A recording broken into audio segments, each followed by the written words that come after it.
नमस्कार, वंदना आराधना भक्ति चैनल में आपका स्वागत है। ओम नमः शिवाय। ओम नमो भगवते वासुदेवाय। निर्जला एकादशी ज्येष्ठ माह के शुक्ल पक्ष में आती है।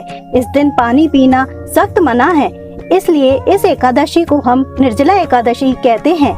इस व्रत को पांडुपुत्र भीम ने भी रखा था, इसलिए इसे भीमसेन एकादशी भी कहते हैं। निर्जला एकादशी हिंदुओं में बहुत महत्वपूर्ण व्रत है।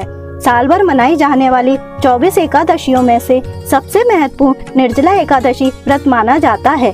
निर्जला एकादशी अकेले इसी एक एकादशी व्रत के करने से साल भर की 24 एकादशियों के बराबर फल मिलता है। निर्जला एकादशी को पूर्णिमा से पहले की एकादशी होती है। इस दिन सुबह उठकर स्नान करके पीले वस्त्र धारण करें, भगवान विष्णु की पीले फूल फल मिठाई से पूजा करें और भगवान विष्णु से प्रार्थना करें कि हे भगवान, आज मैंने निर्जला एकादशी व्रत करने का प्रण किया है। आप मुझे यह व्रत करने की शक्ति दें और मेरा व्रत सफल बनाए, मेरे पापों को नष्ट करें। भगवान विष्णु को आम का फल चढ़ाएं और 108 बार ओम नमो भगवते वासुदेवाय मंत्र का जाप करें। निर्जला एकादशी की व्रत कथा। एक बार पांडुपुत्र भीम ने महर्षि व्यास जी से कहा, महर्षि, मेरे चारों भाइयों माता कुंती, द्रौपदी, ये सब लोग एकादशी का व्रत करते हैं और मुझे भी करने को कहते हैं, लेकिन आप जानते हैं मैं भूखा नहीं रह सकता हूँ, क्योंकि मेरे उदर में ब्रक नाम की अग्नि जलती है।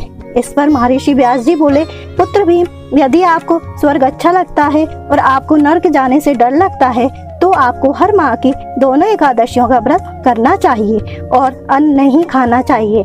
इस पर भीम बोले, महर्षि, आपको मैं पहले ही बता चुका हूँ, मैं भूखा नहीं रह सकता हूँ। आप मुझे कोई ऐसा व्रत बताइए जो वर्ष में एक ही बार रहना हो और मुझे स्वर्ग की प्राप्ति भी हो जाए। महर्षि बोले, ज्येष्ठ महीने की शुक्ल पक्ष की एकादशी का व्रत करो और उसे निर्जला रहो। उस दिन अन्न तो क्या, जल भी नहीं पिया जाता है, लेकिन स्नान और आचमन में जल का इस्तेमाल वर्जित नहीं है।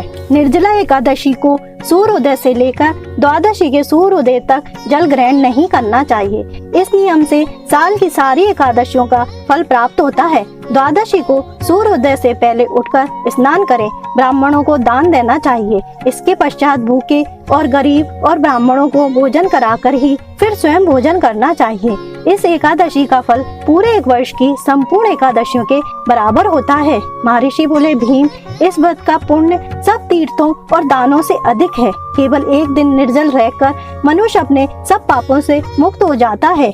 जो मनुष्य निर्जला एकादशी का व्रत करते हैं, उनकी मृत्यु के बाद भगवान के पार्षद उसे पुष्पक विमान में बिठाकर स्वर्ग को ले जाते हैं। इसलिए इस संसार में सबसे श्रेष्ठ निर्जला एकादशी का व्रत है। उस दिन पूरे समय ओम नमो भगवते वासुदेवाय मंत्र का उच्चारण करना चाहिए, गाय का दान करना चाहिए। इस दिन जल से भरा एक घड़ा वस्त्र से ढककर स्वर्ण सहित दान करना चाहिए। इस एकादशी के व्रत से मनुष्य विष्णु लोक को प्राप्त करता है और स्वर्ग जाता है। इस दिन अन्न खाने से नरक की प्राप्ति होती है। हे पांडुपुत्र भीम, जो भी मनुष्य इस व्रत को श्रद्धा पूर्वक करते हैं, उन्हें सर्वप्रथम भगवान विष्णु का पूजन, ब्राह्मणों को मिष्ठान व दक्षिणा देनी चाहिए और जल से भरा कलश का दान जरूर करना चाहिए। साथ ही अन्न वस्त्र का दान भी करना चाहिए। इसलिए जो मनुष्य इस व्रत को श्रद्धा भाव से भक्ति पूर्वक करते हैं, उनके सारे पाप नष्ट हो जाते हैं और उन्हें स्वर्ग की प्राप्ति होती है। इस प्रकार महर्षि व्यास जी की आज्ञा से भीम ने इस व्रत को किया और उनके सारे पाप कट गए और अंत में स्वर्ग की प्राप्ति हुई। इसलिए इस एकादशी को निर्जला एकादशी के साथ भीम एकादशी भी कहते हैं। Please like, share, subscribe my YouTube channel, bell icon को दबाएं। ओम नमो भगवते वासुदेवाय।